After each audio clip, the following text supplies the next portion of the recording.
अस्सलाम वालेकुम dear students, आज का हमारा लेक्चर है ज़र की तलब। ज़र की तलब, डिमांड ऑफ मनी, जिसे हम MD से ज़ाहिर करते हैं। प्रीवियस लेक्चर के अंदर हमने टॉपिक डिस्कस किया था ज़र की रसद का। ज़र की रसद से मुराद तो ये होता है कि आपके पूरे मुल्क के अंदर जो कुल करेंसी की जो मिकदार होती है उसे हम ज़र की रसद कहते हैं। लेकिन ज़र की तलब क्या होता है, उसमें से नकद सूरत में आप लोगों के पास जो रुपया पैसा होगा उसे हम ज़र की तलब कहते हैं। यानी कि आपने ख़रीदारी करने के लिए जो नकद सूरत में अपने पास रुपया पैसा रखा हुआ होता है उसको हम ज़र की तलब कहते हैं।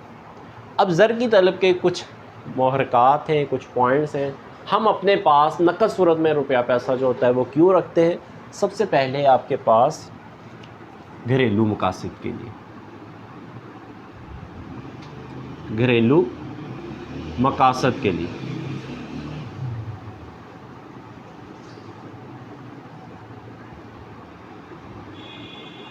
फर्स्ट पॉइंट है आपके पास, हम अपने पास रुपया पैसा इसलिए भी रखते हैं कि हमारे रोज़मर्रा मामलात के लिए हमें पैसों की ज़रूरत पड़ती है, जैसे दूध ख़रीदना, सब्ज़ी ख़रीदनी, फल ख़रीदना, करियाने का सामान है। मुख्तलिफ़ चीज़ों को ख़रीदने के लिए हमारे पास नकद सूरत में रुपया पैसा होना ज़रूरी होता है। जिस आदमी की जितनी ज़्यादा आमदनी होगी वो नकद सूरत में अपने पास रुपया पैसा भी उतना ही ज़्यादा रखेगा ताकि ख़रीदारी ज़्यादा कर सके। और जिस आदमी के पास रुपया पैसा कम होगा, यानी कि उसकी आमदनी कम होगी, तो वो अपने पास नकद सूरत में भी रुपया पैसा जो होगा वो कम रखेगा।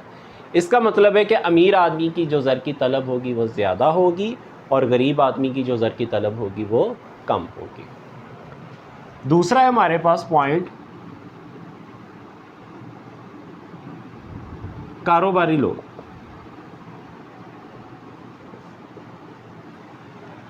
जितने भी कारोबारी लोग होते हैं वो भी अपने पास नकद सूरत में रुपया पैसा रखते हैं, क्योंकि किसी भी वक्त उनको रॉ मटेरियल, कोई मशीनरी ख़रीदने के लिए पैसों की ज़रूरत पड़ सकती है।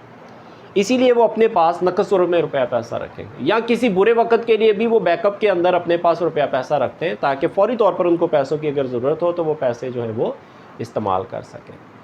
इसका मतलब है कारोबारी लोग भी जो होते हैं वो ज़र की तलब जो होती है वो ज़्यादा करते हैं। जैसे घरेलू अफराद जो होते हैं वो अपने पास नकद सूरत में रुपया पैसा रखता है ताकि अपनी ज़रूरियात को पूरा कर सके। इसी तरह से कारोबारी हज़रात भी जो होते हैं वो अपने पास रुपया पैसा रखते हैं ताकि अपनी ज़रूरियात को पूरा कर सकें।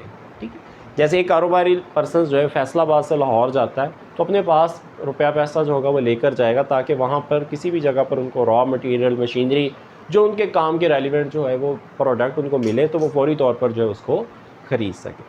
इसका मतलब है कारोबारी लोगों की भी आमदनी, कारोबारी लोगों की जो इनकम होगी जितनी ज़्यादा होगी वो अपने पास उतना ही नकद सूरत में रुपया पैसा भी रखेंगे, और अगर वो उनकी आमदनी कम होगी तो उनकी जो मनी डिमांड होगी वो भी कम हो जाएगी। उसके बाद थर्ड है आपके पास मुहर्रके पेशबंदी। मुहर्रके पेशबंदी, मुहर्रके पेशबंदी क्या होता है?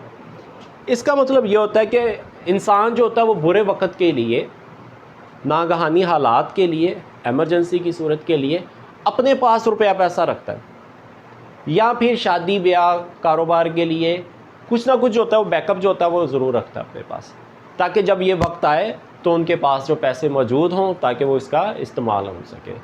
तो मुहर्रके पेशबंदी के अंदर भी यही पॉइंट होता है कि जिन लोगों की आमदनियाँ ज़्यादा हैं वो अपने पास रुपया पैसा भी ज़्यादा रखेंगे इन हालात का मुकाबला करने के लिए, और जिन लोगों के पास रुपया पैसा कम होगा तो वो ज़ाहिर सी बात है अपने पास भी वो पैसे कम ही रखेंगे इन हालात का मुकाबला करने के लिए। तो ये जो तीनों पॉइंट है घरेलू मकासद के लिए, कारोबारी लोग जो होते हैं, कारोबारी लोग जो अपने पास रुपया पैसा रखते हैं, और मुहर्रके पेशबंदी जो है बुरे वक्त के लिए या नागहानी हालात के लिए जो रुपया पैसा रखते हैं, इन सभी पॉइंट्स को हम कहते हैं ज़र की मामलाती तलब। इन सब को हम क्या कहते हैं? ज़र की मामलाती तलब कहते हैं।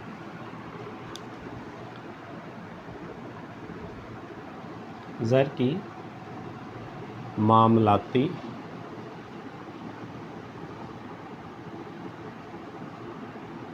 तलब। उसके बाद है मुहर्रक तखमीना या सट्टाबाजी।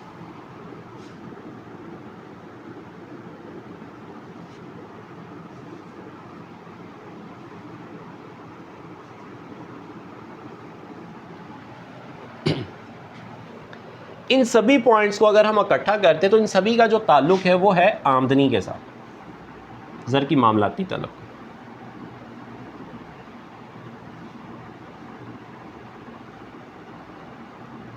मनी ट्रांजैक्शन डिमांड, और ये इनकी पॉजिटिव स्लोप होती है कि इसका जो ताल्लुक है किसके साथ है, आमदनी के साथ है। अगर किसी शख्स की आमदनी ज़्यादा है तो ज़र की मामलाती तलब भी ज़्यादा होगी, और अगर आमदनी कम है तो ज़र की मामलाती तलब भी कम हो जाएगी। लेकिन जो सट्टाबाजी होता है, सट्टाबाजी का जो ताल्लुक है इसको हम कहते हैं MSD, मनी स्पेकुलेटिव डिमांड। इसका जो ताल्लुक होता है वो शरह सूद के साथ होता है कि मार्केट में राइज जो रेट ऑफ इंटरेस्ट है, अगर मार्केट में राइज रेट ऑफ इंटरेस्ट ज़्यादा होगा तो सट्टाबाजी कम होगी, क्योंकि लोग अपने पास पैसा रखने की बजाय मार्केट में लोगों को देंगे ताकि सूद कमा सकें। और इसी तरह से अगर मार्केट में रेट ऑफ इंटरेस्ट कम होगा तो वो मार्केट में से उठाकर खुद अपने पास रखेंगे ताकि कारोबारी काम के लिए या सट्टाबाजी करने के लिए, रिस्की काम करने के लिए वो उसका इस्तेमाल कर सके। बेसिकली सट्टाबाजी होती क्या है आपके, कि लोग क्या करते हैं, मार्केट के अंदर मार्केट को ऑब्जर्व करते हैं, जहाँ पर कोई चीज़ सस्ती हुई उसको ख़रीद लिया, महंगी हुई तो बेच दिया। तो ये सारे जो काम होते हैं ये रिस्की काम होते हैं, और इसका जो ताल्लुक है वो किसके साथ होता है, शरह सूद के साथ होता है। अगर शरह सूद बढ़ गई तो सट्टाबाजी कम हो जाएगी, शरह सूद कम हो जाएगी तो सट्टाबाजी में इजाफा हो जाएगा। तो इसकी जो डायग्राम आपके पास बनेगी,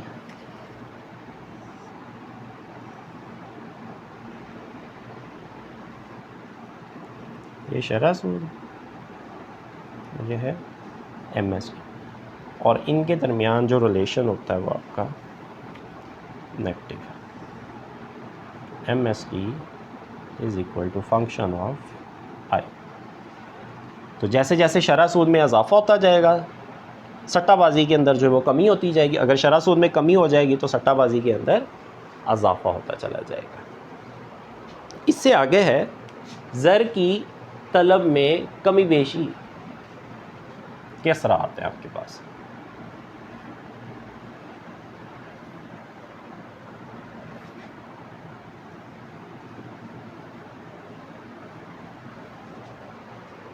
नेक्स्ट है आपके पास ज़र की तलब में कमी बेशी।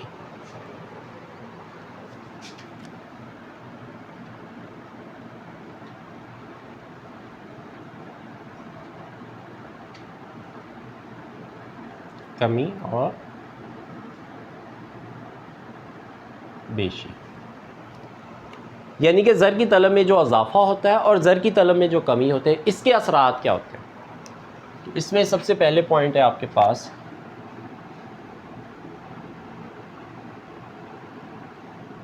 अशिया की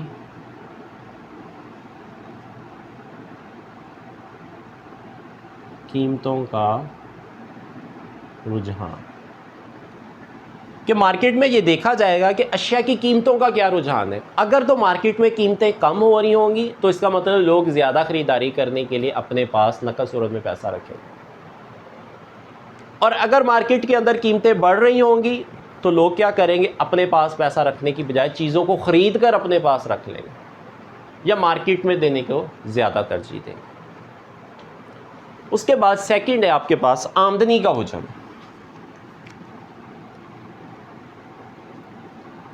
आमदनी का हुजम है आपके पास। अगर आप लोगों की आमदनी जो होगी वो ज़्यादा होगी, आमदनी ज़्यादा होने से इसका मतलब होता है हमारा खर्च भी बढ़ता है। उस खर्च को पूरा करने के लिए हम अपने पास नकद सूरत में रुपया पैसा जो होता है वो ज़्यादा रखते हैं। तो इसका मतलब है आमदनी ज़्यादा है तो खर्च ज़्यादा, उस खर्च को पूरा करने के लिए हमारी ज़र की जो तलब भी होगी वो ज़्यादा हो जाएगी। तो आमदनी के बढ़ने से ज़र की तलब में इजाफा हो जाता है और आमदनी के कम होने से ज़र की तलब में कमी हो जाएगी आपके पास। नंबर 3 के ऊपर है दौलत की तकसीम है आपके पास। दौलत की तकसीम, अगर अमीर और गरीब के दरमियान पैसों की डिस्ट्रीब्यूशन सेम है, दौलत की तकसीम सेम है, इसका मतलब है कि अवाम ख़रीदारी करेगी, उस ख़रीदारी को पूरा करने के लिए उनको ज़र की पैसे जो होंगे वो ज़्यादा चाहिए, और नकद सूरत में उनको रुपया पैसा चाहिए होगा, तो इसका मतलब ज़र की तलब में इजाफा हो जाएगा। लेकिन अगर पैसा सिर्फ चंद हाथों में गर्दिश हो रही, अमीरों के पास ज़्यादा हो या गरीबों के पास बहुत कम हो जाए, तो इसका मतलब है कि ज़र की तलब में कमी हो जाएगी आपके पास।